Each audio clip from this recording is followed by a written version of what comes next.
Okay. Father, Son, and Holy Spirit. Amen. Come, Holy Spirit, teach us how to pray. A reading from Romans 12:2. Do not be conformed to this world, but be transformed by the renewal of your mind, that you may prove what is the will of God, what is good and acceptable and perfect. In the name of the Father, Son, and Holy Spirit. St. Thomas Aquinas, pray for us. St. Augustine, Pray for us. Can you hear me okay? Yes. Okay. Pray for me. Okay. So tonight, after exercising our pumpkin carving muscles and maybe tearing a few of them, I think I got a fellow bleeder over there. We're going to exercise our philosophical side of our brains because our topic is, it is reasonable to believe in God's existence. Boom. Okay? And actually,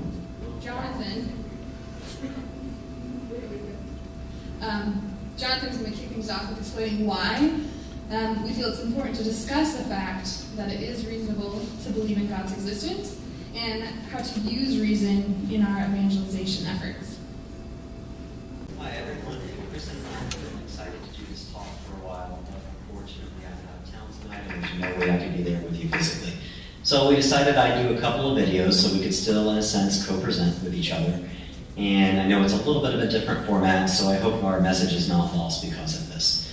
But as Kristen said, I do want to go ahead and jump into some of the reasons why we feel like it's an important thing to discuss this topic in the first place. Because what I hear sometimes is the idea that Christians operate by faith, and therefore logic and reason, and discussing the reasons for believing is not often paid much attention to. But we feel that these are very important things, and we do need to discuss it for several reasons. The first reason we think it's important to discuss is for our own benefit as people.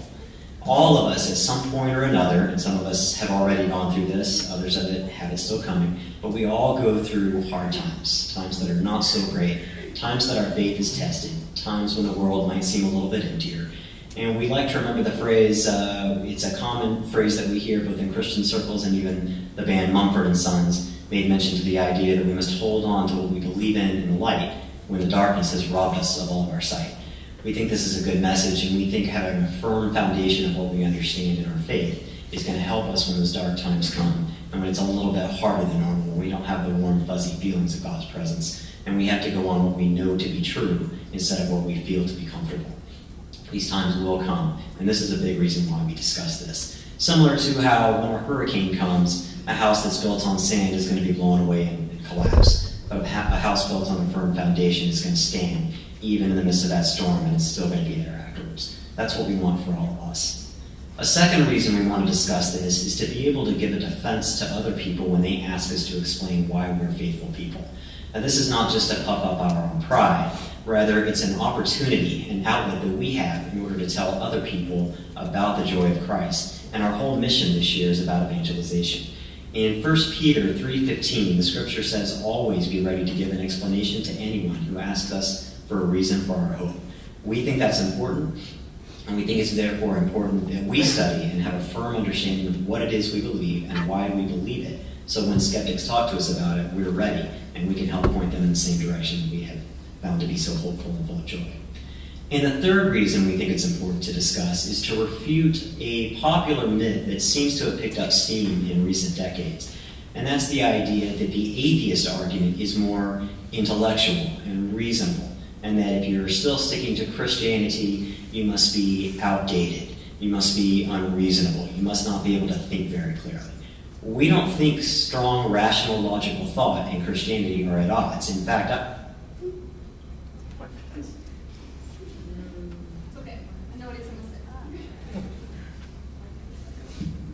Okay, what he's going to say is that reasonable assessment of reality isn't at odds with Christianity, that when we use logic and we're reasonable, we can come to the conclusion of the existence of God.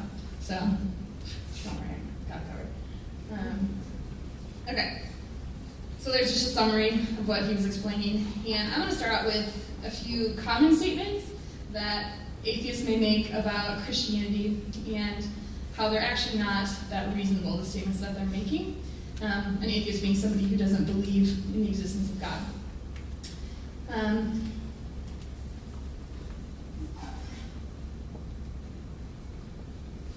Okay, so number one, you only believe in God because your parents do. Or you're Christian because your parents are Christian, or say if you were born in China, you'd be Buddhist, in India, you'd be Hindu.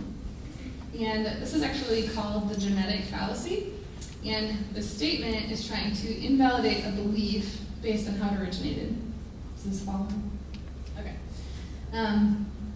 So, for an example, my nephew came running up to me one day and said that the fastest plane goes 2,193 miles. And I was like, okay, I don't believe you, because you just told me yesterday in your junk drawer you had 80,020,071,23, that being one word, stickers. So I didn't believe him, and to make matters worse, he said it was from a cartoon. And so I was like, okay, well, you just solidified my doubts. And turns out it was a special on PBS, and it was true. And the fastest plane, in fact, the Lockheed SR-71, does go 2,193 miles per hour. So just because the fact originated from my nephew, who learned it from a cartoon, doesn't mean that what he was saying wasn't true. Or another example, somebody would say, well, you only believe in God because you're scared of death, and you need a loving God in heaven so that you can calm your fears. And that may be very true, that's why somebody believes in God, but that doesn't disprove the existence of God. Like I said, the person whose belief in God originated from fear, they have insufficient reason to believe in God, but again, it doesn't prove that God does not exist. So, like the previous example, it's a genetic fallacy. They're trying to invalidate your belief based on how it originated. Okay?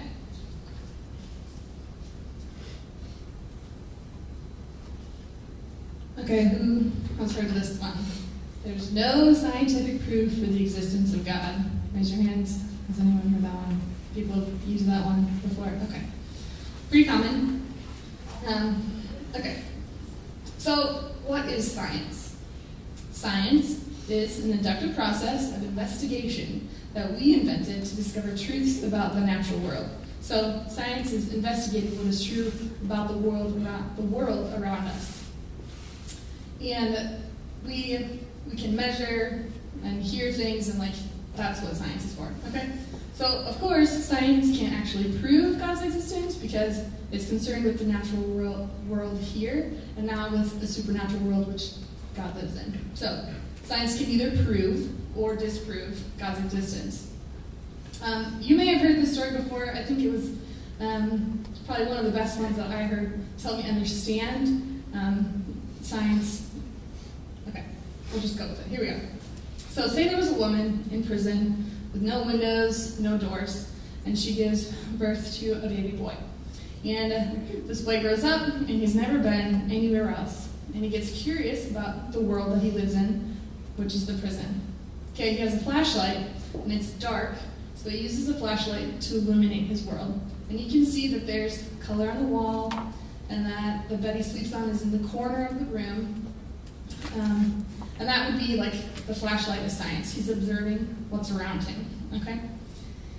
But that doesn't give him the right to say, this light doesn't allow me to see outside the walls, therefore there are no walls. That's kind of ridiculous, right? Okay. So this view that you can't know anything outside of what's in front of you and what you can test is actually called scientism. And what it states is, still right. Sorry guys, I'm really good with a PowerPoint. Okay, so scientism states, you should only accept as truth that which can be shown true by the scientific method. Okay, so look at the statement itself. Can that statement be tested and proved by the scientific method? No, it can't. It can't be tested. And you can't discover anything about that statement by shining a light on it to kind of parallel with the story. So We call this a self-refuting statement, so this statement just disproves itself. Okay, so let's look at it again. You should only accept as truth that which can be shown true by the scientific method. There are lots of things that we believe in that can't be proved by the scientific method. For example, the past, history. We can't scientifically prove that yesterday happened. Like we live in a matrix. Like we can't prove that yesterday happened. And what about right and wrong? Like, you can't test the existence of right and wrong in a test tube, but we do know that right and wrong does exist. Nod your heads if this is making some sort of sense. Okay, thank you. Okay, so you know what? You can't even use the scientific method to prove the laws of logic. Okay, here we go. Next statement. Oops, sorry guys. This is a fun one, quick and easy. The church teaches that it has the truth. I don't believe there's absolute truth. There is no absolute truth. Heard that statement before? Well, are you absolutely sure about that? Does that make sense? No. You're like, no, I'm not. Okay. Yes. No, it doesn't work. Again, self-refuting statement. The statement disproves itself, okay? So don't let people think that they're more intellectual than you and they're trying to make you think that they're smarter than you. You just have to slowly think about what they're saying and help them to understand. Do you see how that maybe doesn't work? It's kind of, okay. All right, now the big one. Okay. If there's a God, then why is there so much wrong in the world? Why is there suffering? I think a lot of people who have atheistic views think that obviously there's no God that exists because the world has so much wrong with it. And that's a good question, and to actually look at the answer, you have to ask yourself another question. Where does wrong and right come from? Jonathan actually is going to tackle objective morality, that right and wrong do exist, and he'll help us understand how using the human experience of morality gives evidence for God's existence. I hope I don't mess this up. Hello again, and following from Kristen's last points, I want to continue and go into part of the talk that is one of the main points we want to try to make tonight. And that is looking at the human experience of morality as a means of coming to understand or perhaps suggest the existence of God. So I'll get into it pretty quickly. I first of all want to say why I'm bringing this up. One of the most common atheist arguments I've ever heard before, and you might have heard it as well, is that I don't believe in the Christian God because a good and loving God could never create or allow such a cruel and unjust world where so many bad things happen. Now that is a statement that I call a logical fallacy. It sounds reasonable on the surface, and if we don't spend any time thinking about it, we're tempted to say, yeah, that sounds correct. But if we dig a little deeper, I think what we actually find is that's a nonsensical statement. It's a statement that cannot be made in any kind of realism because it is a self-refuting statement.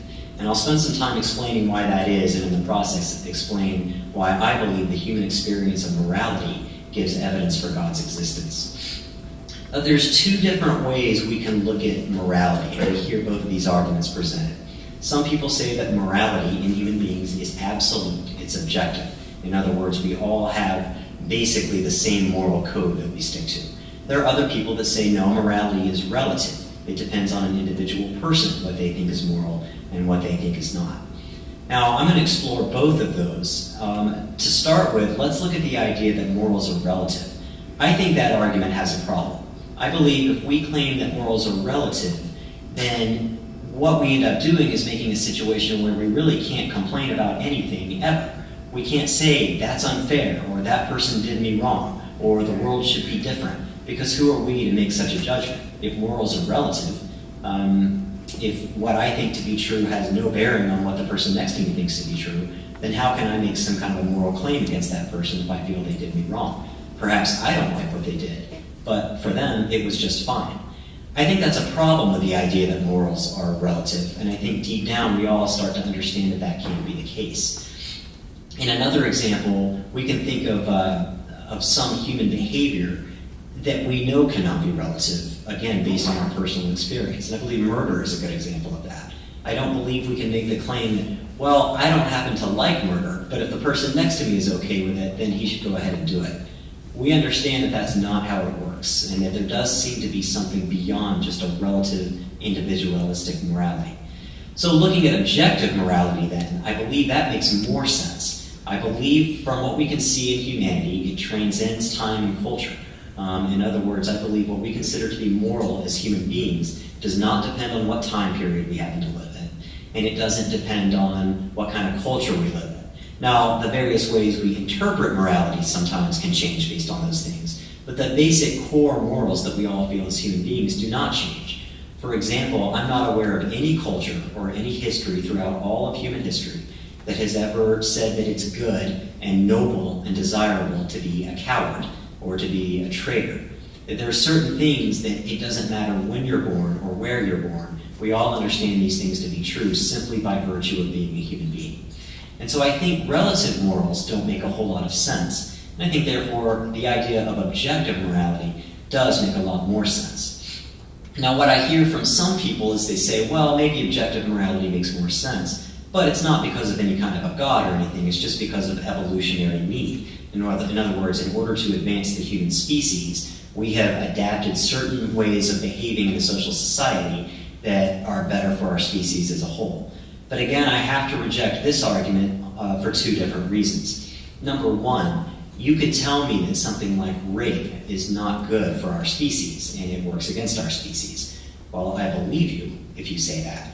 But I still have to say that doesn't explain why I actually feel like it's definitely wrong. I believe rape is wrong not just because it's not good for our species, but because it actually is a problem. And I think most of us would understand that to be true.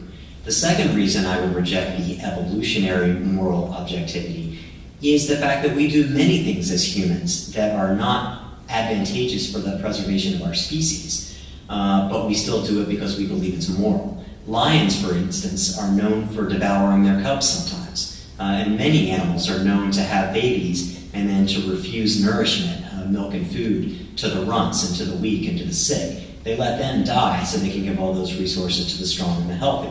Now that's very good for a species, but we as human beings would never do something like that because we would believe that to be immoral. So again, the argument that objective morality may exist, but it's only because of an evolutionary need, I have to reject that argument. And so, therefore, I have to conclude that human morality is absolute. And again, anybody that disagrees with that puts themselves in the difficult position of never being able to complain of any wrongdoing that anybody else ever does. But it brings up an interesting question for someone who sticks to the atheistic view. Because if morality is objective, where is that morality coming from? If human beings are the highest beings in the entire universe, then how could there be an objective morality? How could morality be anything other than relative? If I have just as much claim to morals as the person next to me, who am I to say my morals are superior to that person's morals? In that kind of a world where human beings are the highest beings that exist, my moral claim and that person's moral claim and everybody else's moral claim would be equally valid to each other because none of us have any other real superiority over each other. So that kind of world would necessitate relative morality. So now we have mutually exclusive ideas. We cannot have both a world where human beings are the highest beings and have objective morality at the same time. We have to pick one or the other. Either we accept objective morality and therefore we accept something beyond human beings, or we accept relative morality and therefore accept that human beings can be the highest beings in the world, but that there can be no objective morality. And I want to talk about this in the analogy of a referee, and I'm going to use hockey because that's my sport. But if two hockey teams take the ice, and they're the only people on the ice, they can do whatever they want to do. They can throw elbows, they can hit people with their sticks. It's just going to be a free-for-all, and it would be to the point where you couldn't even have a game because there would be no agreement on what the rules are.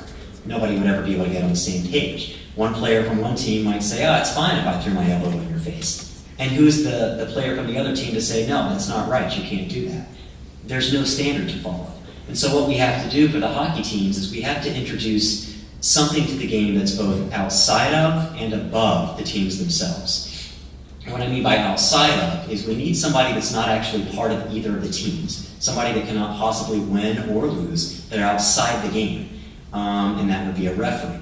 They also have to be above the game. That is, they have to be able to carry the authority to set and establish the rules of the game and to enforce those rules when they're not followed. That's what I mean by the referee has to be both outside of and above the game itself. And I believe that's a good example for God when it comes to morality. I believe that if there is an objective morality, which I argued for before, then we have to say, well, that standard of code then that we all adhere to as human beings has to come from somewhere. It can't come from human beings if human beings are the highest beings, because then we would all just develop our own moral system, and it refutes the idea of objective morality, which I already concluded has to be the case. And so what we as humans have to conclude then is that there must be someone outside of and above the game of human life that's able to set the rules of human conduct and is able to enforce them. And by enforcing, in this case, I refer mostly to the conscience, the fact that when we do choose to do things that we believe to be immoral, for example, when we engage in cowardly behavior, when we lie, when we do things like that, we feel ashamed of those things, and that's the enforcement of the rules. And so I want to make that the analogy just a little bit farther by saying, if you make the argument that a cruel and unjust world could not be under a loving God, that would be the same way as a hockey player trying to complain about fairness or unfairness, even if he denies the existence of any referees that are able to establish the rules. In other words, you can't make the moral claim that God is cruel and unjust unless you have some understanding that the world really is objectively, absolutely cruel and unjust. And if you're going to say that, the argument would be, who are you to make such a claim? There is no absolute morality. And so it's a kind of cutting off the branch you're sitting on. So I want to summarize this argument about morality in very simple terms. One, I have argued that human morality is objective and absolute. It cannot be considered to be relative. Two, I argue that only someone outside of and above humanity could be responsible for such an objective moral standard in which we have. And three, therefore, it follows that it's reasonable to believe in the existence of God. And it's even reasonable to believe that this God is good and loving, since we ourselves understand morality and justice to be good and loving.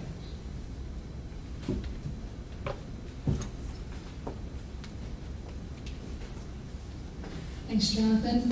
I think it's funny that he's in Canada right now, and he just said he used a hockey story. Okay, how y'all doing? You doing okay? Like hanging in there? Okay. I'm going to shift gears just a little bit. Not so heavy. Okay. All right, so when I was a freshman in college, I was undeclared. And that means I didn't declare a major as a freshman. And basically, I had no idea what I wanted to do with the rest of my life, which no 18-year-old should have to figure out that when they're 18. Anyway, I didn't specifically know what I wanted to do, but I knew that I wanted to leave a mark in history. I wanted to leave a legacy. I wanted to do something that really mattered. And I was always really distraught when I had to go back to my advisor and meet with her again, because I still hadn't gotten any closer to answering those big questions. Like, who am I? Where am I going? What am I going to do with the rest of my life? And actually, it wasn't until 3 years later that I got closer to and actually was equipped to answer those questions. And when I was a senior, the most important part of my identity was revealed to me, and that I am a daughter of God. And we have these questions of who am I. All of us do. All of humanity, I think, experiences the questioning of what am I going to do? Why does this matter? What is life all about? And it's like this human need to exist forever, to leave a legacy, the need to feel like we matter, to feel like we're more than just walking bags of water and we have no purpose. I think it's important that we understand that that is inside of all of us. Like, those are desires and needs that we have. And think about it this way. So we have eyes, we use them to see the daylight, but actually there's fish underwater, deep, deep in the sea. It's totally dark and they don't have eyes because they don't need them. We have eyes because we need them and there's daylight and we can see. And we also have desires. We have these questions inside of us and we use them. We need them. It helps us to push us to search and discover our identity, where we came from, who we are, and where we're going. And so I just want to close with a quote from Monsignor Albacete.